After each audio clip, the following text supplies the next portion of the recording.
Hello, I'm Gary Quinn, and welcome to another episode of Ready, Set, Live. Unconditional love is what you will find at the core of your being when you let go of all attachments. The mind and the body are connected as one. We must always give ourselves love.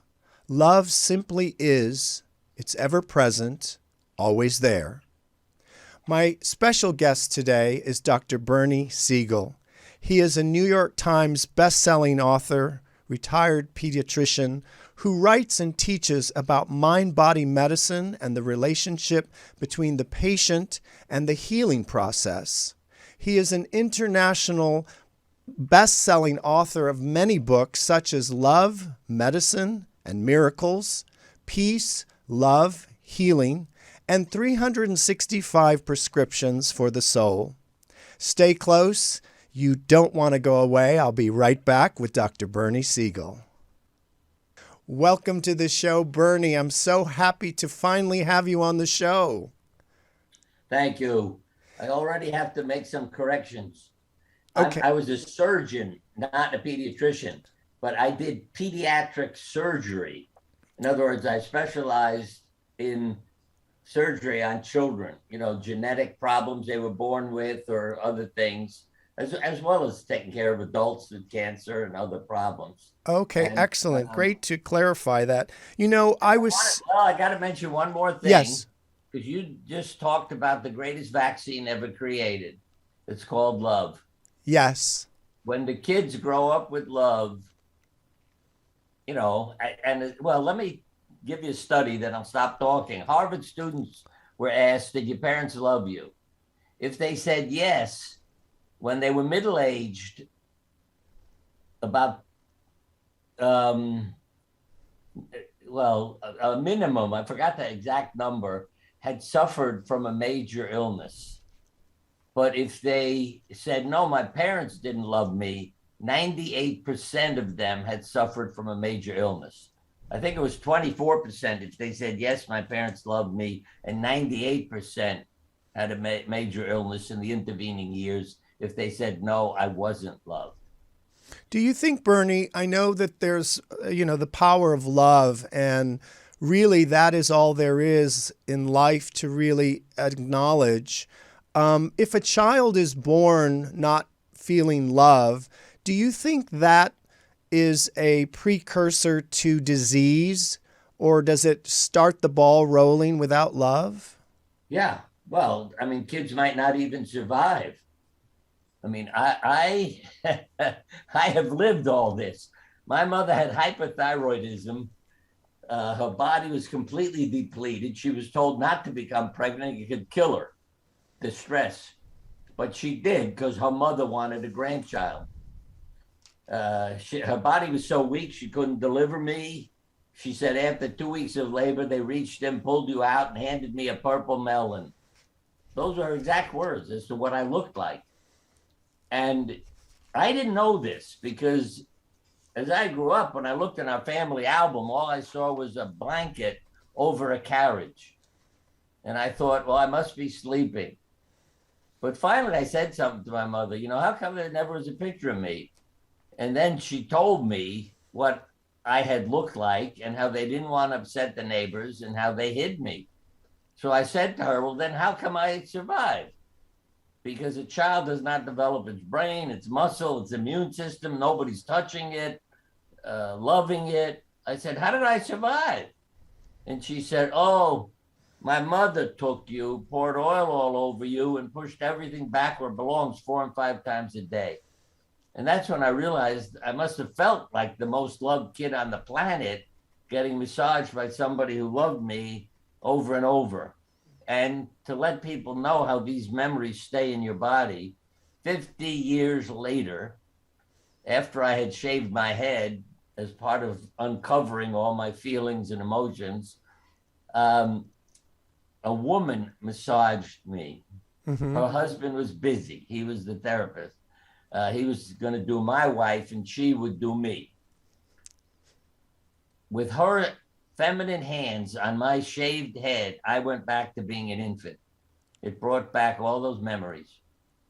And I was in a complete state of bliss until I opened my eyes and saw that there were a couple of dozen people in the room staring at me. And I said, "What the hell are you all doing here? I'm getting a massage." And her husband, who was standing at the foot of the table, said, "Oh, we thought you had a heart attack or a stroke. We couldn't communicate with you." I said, "Yeah, I became an infant again." And that's why I'm a different guy. I mean, I've lived these things. When I was 3 or 4, I had a near death experience choking on a toy. That's right. I So, remember you talked about that. yeah, if people said things to me, I'm not going to argue with them. I've been there. I know what you're talking about.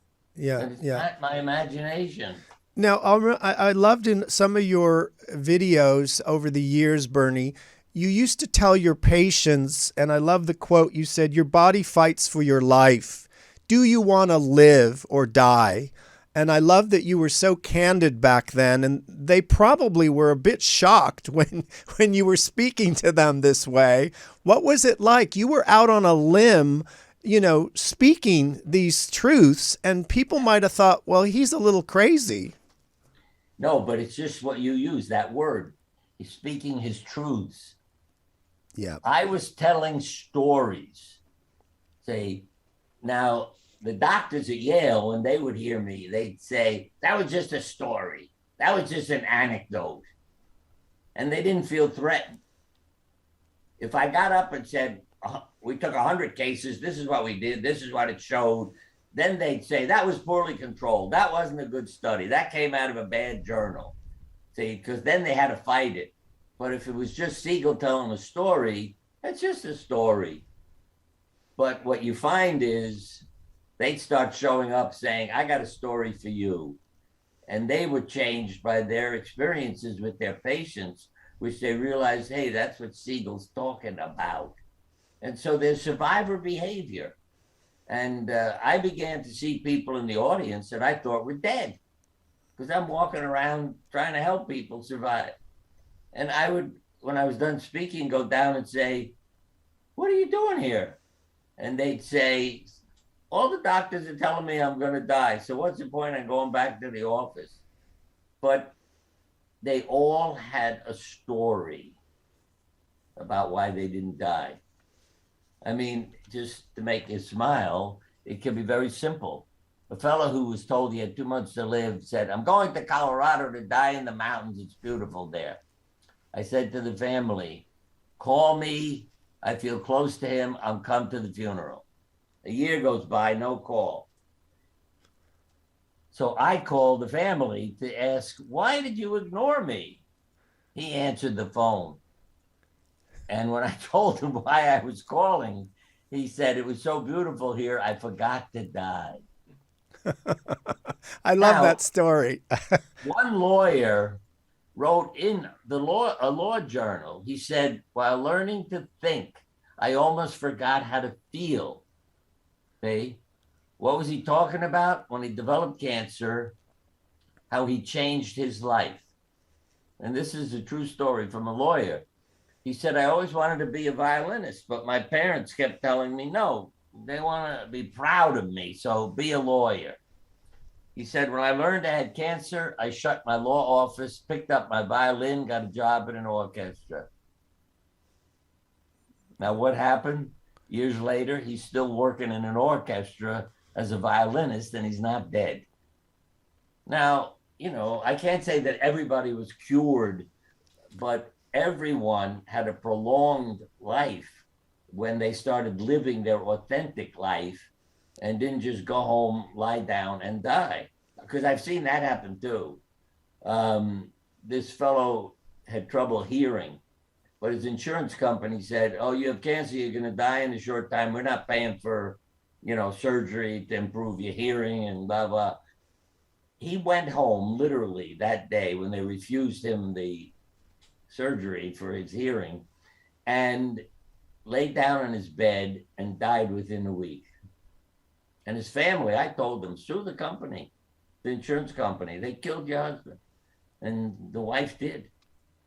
Wow. Do you think when a let's say a physician or someone says to a patient, you're terminally ill, you'll die in 6 months or 6 weeks. As you said, a lot of these people take that to heart because there's power in your words and they're not willing to fight. I remember I was hearing you were talking about someone being submissive and not really talking their truth. They are the ones that are going to be punished, or not be punished, but they need to stand up for their authenticity and say, no, that doesn't work for me. What would you teach people to say, stand up for your rights and become love? Or what would you say to someone who says, Bernie, I don't know what love is. How do I find love? How do I become love? I'm never going to stop talking now. The term I used was submissive sufferer. You see, the people who were told, I'm giving you this medication, here are all the side effects, and then they had all of them. But I noticed there were some people who had no side effects.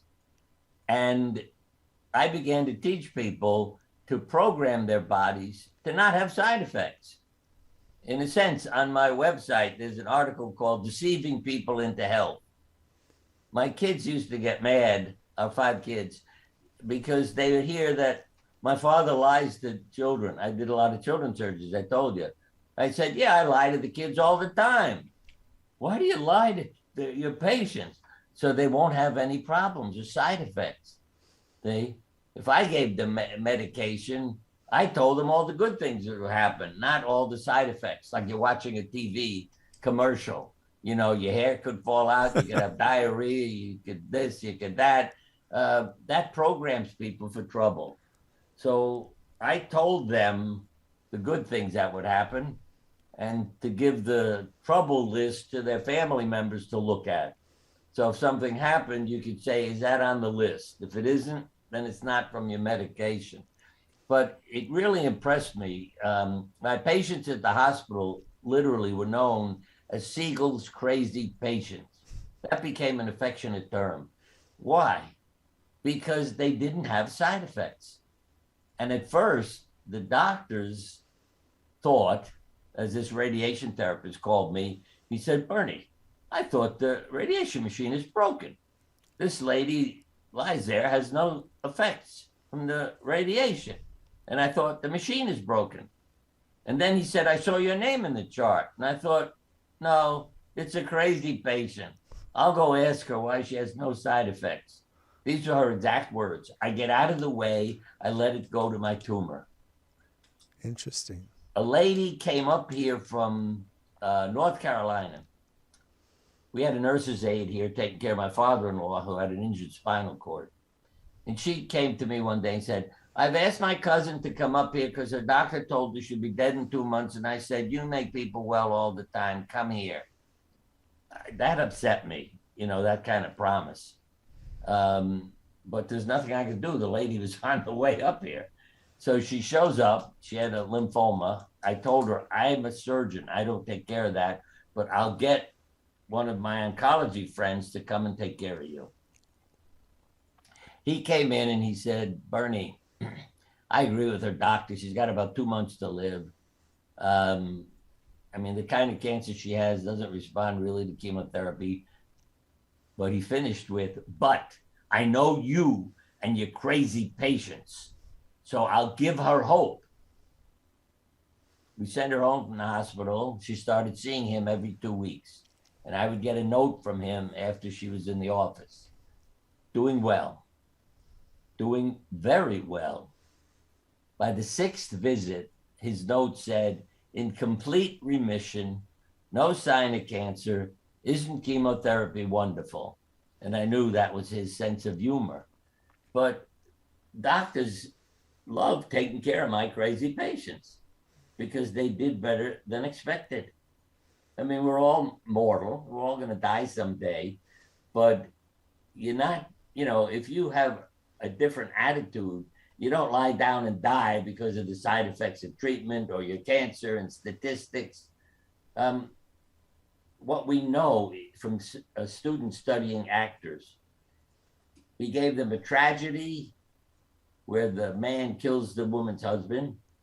He gave them a comedy scene and he drew their blood while they were acting. In the tragedy, immune function plummeted, stress hormone levels up. In the comedy, immune function way up, stress hormones way down. And so it's obvious, it's scientific. Feelings can make you susceptible to illness. And the other is the emotional. This is something anybody listening to this right now, if you have a problem, a pain, an illness, a cold, a migraine headache, say to yourself, what word would I use to describe what I'm experiencing? Lady with the migraine said pressure. When we got into what's the pressure in your life, it was her marriage. Her migraine disappeared and she went home instead of being hospitalized. Failure. Well, I have cancer, my body failed.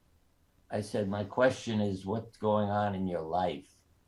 Oh, my parents committed suicide when I was a child. I must have been a failure as a child. And I had vertigo, dizzy spells years ago. And I got out of bed one day and whoa. And I thought, hey, dumbbell, do what you tell your patients to do. What are you experiencing? I said, well, the world is spinning around. Yeah, you're doing too much. You're going too many places. Your body's exhausted. It's trying to get you to stay in bed. If you're dizzy when you get up, you have to lie down. And boy, when I responded as if I were my own patient, then I got well and better. Well, it's interesting. Sometimes, spiritual authors are so busy helping other people that we sometimes forget about ourselves.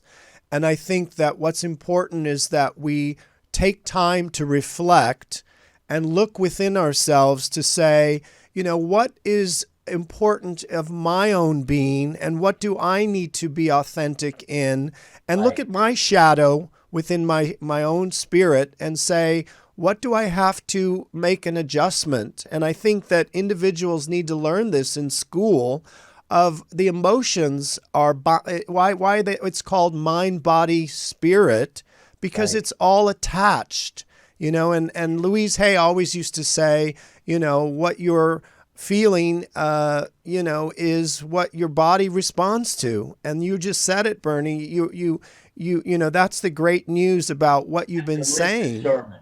That way. But Louise Hay was one of the people who changed my beliefs, because as a doctor, I was at a conference with her. We were both sitting on the stage, and I thought a lot of the things she's saying are really nuts. And some lady in the audience got up and said that she had a certain problem. I forgot what it was. And Louise immediately interrupted her and said, who do you need to express your anger at? And the woman said, my mother. And I thought, what the hell made her say that? And the woman immediately responded. And that opened me up to stop thinking Louise is crazy. Like people would say, Siegel's controversial, crazy. I mean, when I saw it work, I accepted it and used it on myself, and my family. What does Bernie have any fears? No, not really. Because there's nothing to be afraid of. Okay. Who was the one person, Bernie, who really changed your life that you said, wow? I know you talked about your mother being a big influence, but I would say two, in a sense. My parents, because I was going to mention this when you were talking a minute ago. So many people with life-threatening illnesses put a note on their refrigerator. Let your heart make up your mind. When you live in your heart, magic happens. Those are things that they wrote. And I remember my parents saying to me as a kid, which drove me crazy, oh, I had a horrible day at school. Everything went wrong, Ma. God is redirecting you. Something good will come of this. I used to think, Ma, are you listening? I had a horrible day. And she'd come up with God is redirecting you. Ma, I have to make a decision, something I need to do. Do what makes you happy. Ma, can you help me make a decision? Do what makes you happy. And I used to think my parents are no help, but I realized they were teaching me the right, messages and answers. And my father's father died of tuberculosis, leaving 6 children and a wife with nothing, because back in those days, he had no insurance. And I heard my father say one day, one of the best things that ever happened to me was my father dying when I was 12 years old. And when I was alone with him later that evening, I said, Dad, what the hell are you talking about? You went through hell. How could you say that? It's one of the best things that ever happened. He said, it taught me what was important about life. We're here to help each other. To help people and to help them survive. And so I didn't realize it, but I grew up with parents who were therapists. When I began to realize it, when I would run into other healers, Norman Vincent Peale, the minister, said, "Oh, Bernie, my mother said, Norman, if God slams one door, further down the corridor, another will be opened." So the parents may have given them messages in different, terms, but they were all growing up with the same thing. And I'd say, obviously, Louise Hay must have grown up with some positive, messages, or she wouldn't be who she was. And Elizabeth Kubler-Ross also was a big teacher for me.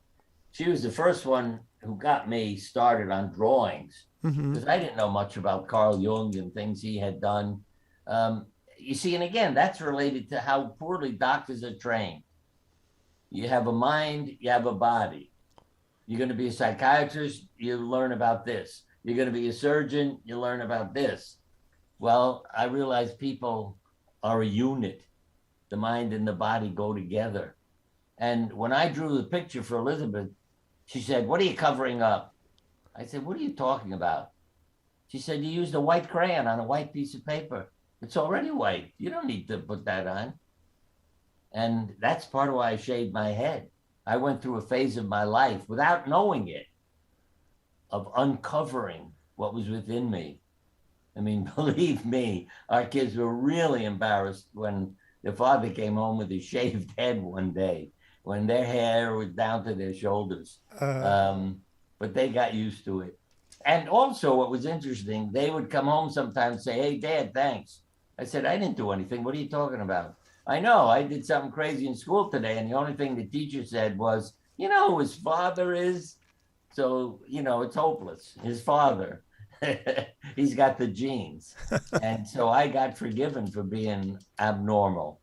But and I did bring them all into the operating room so they would see what I was doing, because they weren't happy to have a father who was a surgeon. In those days, you didn't have all the cell phones and stuff, so you had to be home to answer the phone if there was an emergency. And other families were going out and doing things, and they were home. And but they have learned. But none of them, I can tell you, became a doctor. I found that interesting too, because they saw the painful part of it in terms of what I was going through. And that's what got me to do support groups. This is an exact quote from a patient. I went to a medical conference to help cancer patients. I thought it was for doctors. When I got there, 150 people, one doctor, me. I couldn't believe it. All these patients are there to learn how to help themselves. No doctor was there to learn how to help a patient. But my patients were there, and I didn't realize what a compliment it was, but they came and sat with me. They weren't afraid of me. They didn't run away. Great. And one young lady said, and I never forget this, I said, "Why did you come? You're a nice guy.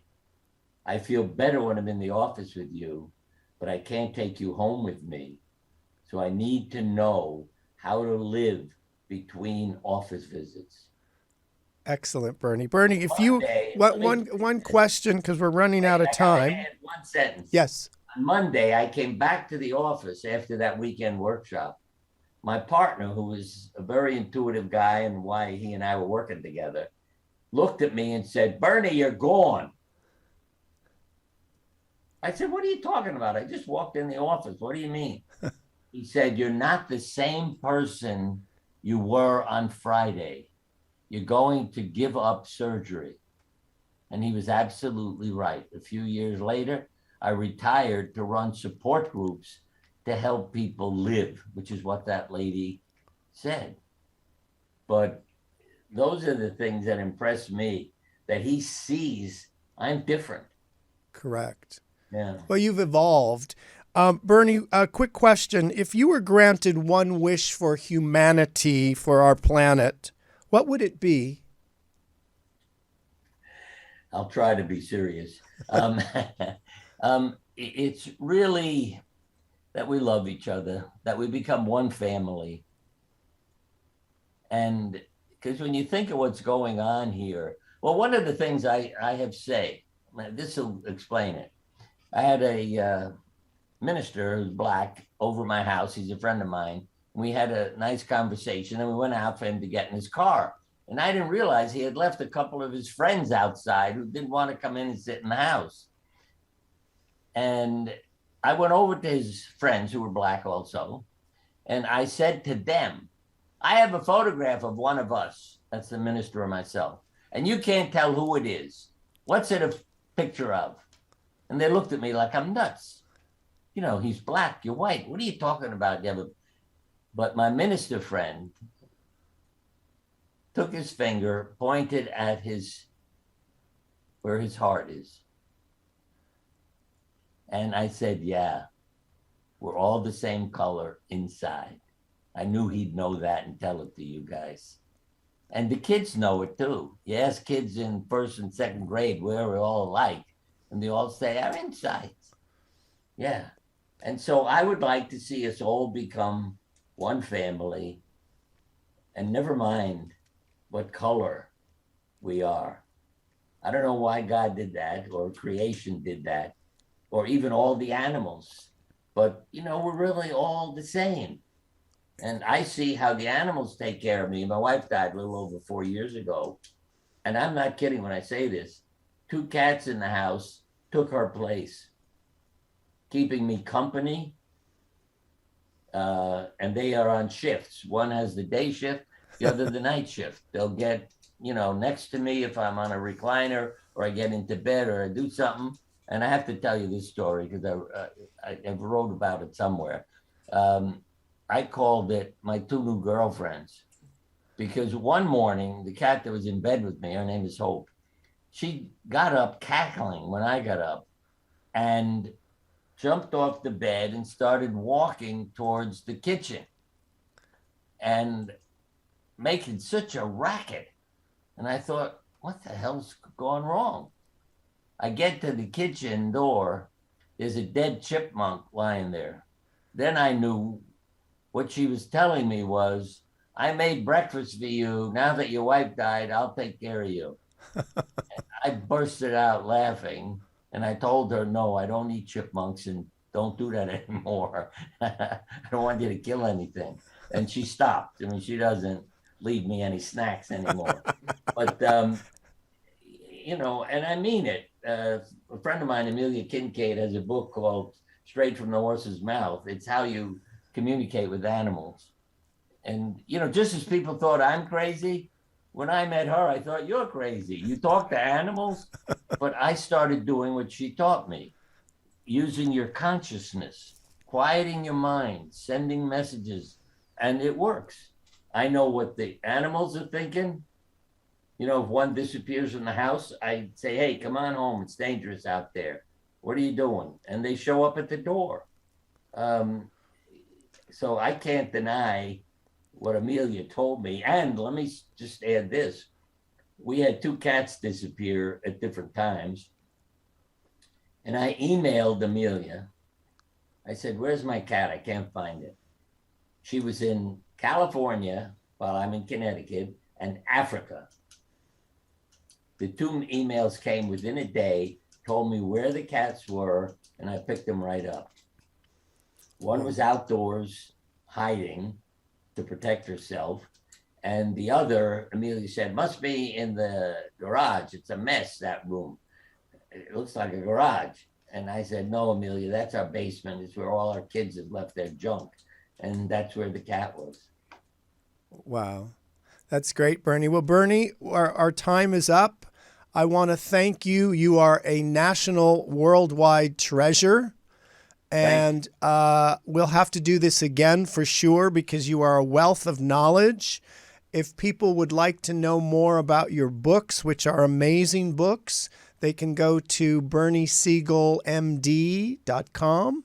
And I wish you so much love and so much great soul, let's say, power and energy to keep going and keep doing what you do. And thank you so much for spending this time with me. You're welcome. Let me say, I mentioned my wife died, that she did stand-up comedy, one-liners. And the reason I mention that is for people to understand a sense of humor is like love, is also part of survival. Because I could see the physical benefit in people when she would get up and do her routine, and the audience would all look healthier. And when we were done, she got more thank yous than I did. And one study of cancer patients showed that the ones who laughed for no reason every 3 or 4 hours had a better survival rate at the end of several years as the ones who were not told to laugh for no reason. So, excellent. That's true. All right. Well, thank you for joining me. Thank you all for tuning in for another episode of Ready, Set, Live. Until next time, stay well and be in love.